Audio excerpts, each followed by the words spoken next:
Bonjour les amis, bienvenue sur commentphotographier.com. Alors aujourd'hui je vais vous faire une petite série de vidéos où je réponds à vos questions, parce que j'ai reçu pas mal de messages, pas mal de questions. Alors je vais commencer par faire une série de vidéos où je réponds justement à vos questions. Alors aujourd'hui c'est Lydie qui me pose la question de cette vidéo. Alors elle a beaucoup de mal à maîtriser la bonne exposition pour elle quand elle fait les photos et que vient la fin de la journée, quand la lumière s'assombrit.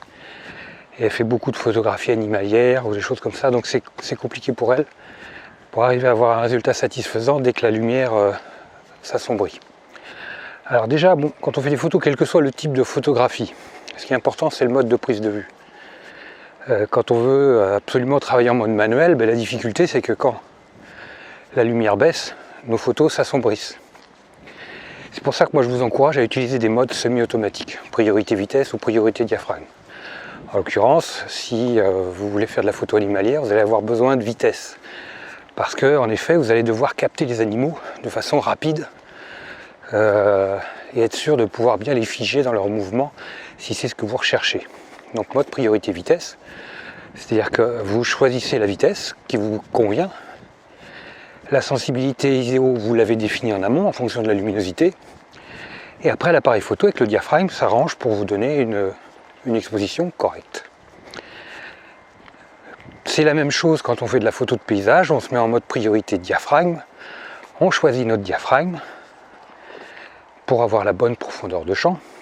Et l'appareil photo, avec la vitesse, va nous mettre une vitesse adaptée pour avoir une exposition correcte. Et là également, on aura réglé notre sensibilité ISO en amont en fonction de la luminosité du lieu et du moment. Je dirais voilà, grosso modo, ce qu'il faut savoir.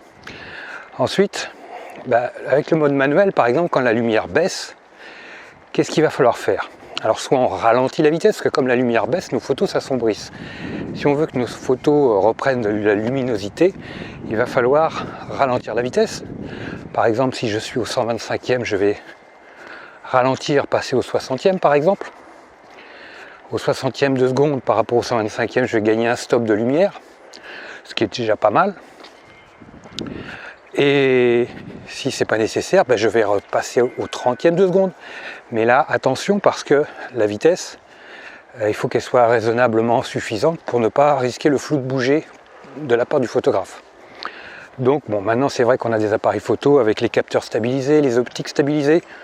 On peut éventuellement, si on a une bonne posture, si on n'a pas un sujet qui bouge, qui est statique, on peut envisager de faire des photos au 15e de seconde, au mode rafale, c'est la petite astuce, où on arrivera dans l'eau à avoir une photo nette. Mais l'objectif, c'est pas de jouer avec le feu comme ça. L'objectif, c'est d'être plutôt confortable, 60e, 30e de seconde, on ne va pas aller en dessous. Après, si là au niveau de la vitesse, on est dans notre bon réglage, qu'on ne veut pas descendre plus, il nous reste, on a le diaphragme. Donc je vais ouvrir mon diaphragme. Alors pour le diaphragme c'est pareil, parce que le diaphragme, son influence, ça ne sera pas sur les flous de mouvement, mais ça sera sur le flou de profondeur de champ.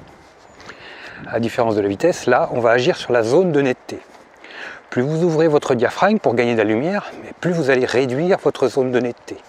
Donc attention à ça. Donc là c'est pareil, c'est en fonction de ce que vous recherchez. C'est à vous de voir. Mais bon, la plupart du temps, quand on est vraiment dans la pénombre, quand on manque vraiment de lumière, on ouvre le diaphragme à fond. Tant pis pour la profondeur de champ. On ne fait pas d'omelette sans casser d'œufs. Il faut savoir ce qu'on veut.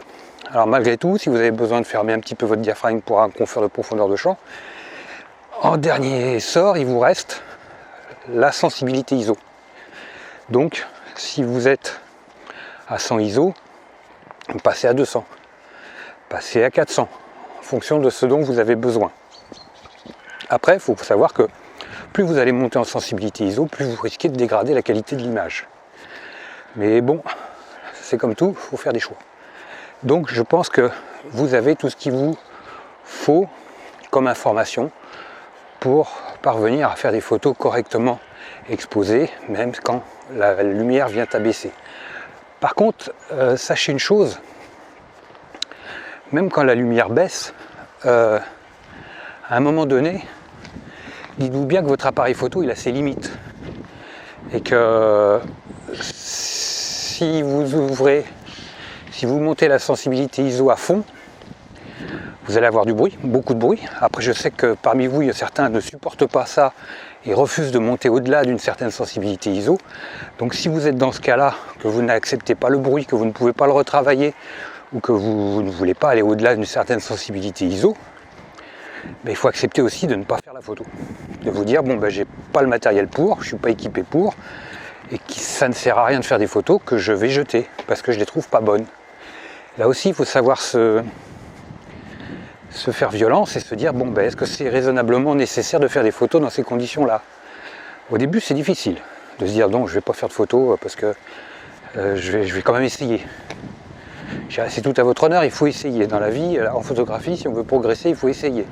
Et il faut se louper, mais il faut toujours être persévérant. Donc essayez de faire la photo. Et puis ben, si le résultat ne vous plaît pas, ben, vous savez, l'essentiel c'est de pouvoir justement poser ses limites en termes de photo.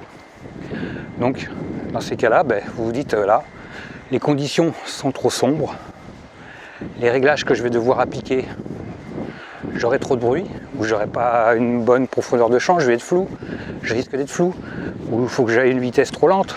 Donc dans ces cas-là, il faut savoir s'arrêter puis se dire bon ben tant pis, on ne fera pas la photo, on la fera une autre fois quand les conditions seront meilleures. Voilà les amis. Bon écoutez, juste là vous avez un petit lien qui vous amènera si vous souhaitez faire partie de ma liste de contacts. Je vous encourage à en faire partie, comme ça vous aurez des infos sur la photo quotidienne, des infos très sympas. Si également si vous voulez soutenir la chaîne, un petit like, ça me fera super plaisir. N'hésitez pas à partager, n'hésitez pas à vous abonner, ça c'est super important. Et puis en ce moment sur les formations du site commentphotographier.com, vous avez ça en description, vous avez 50% avec le code 55 et 0. Voilà les amis, je vous dis à très vite, ciao.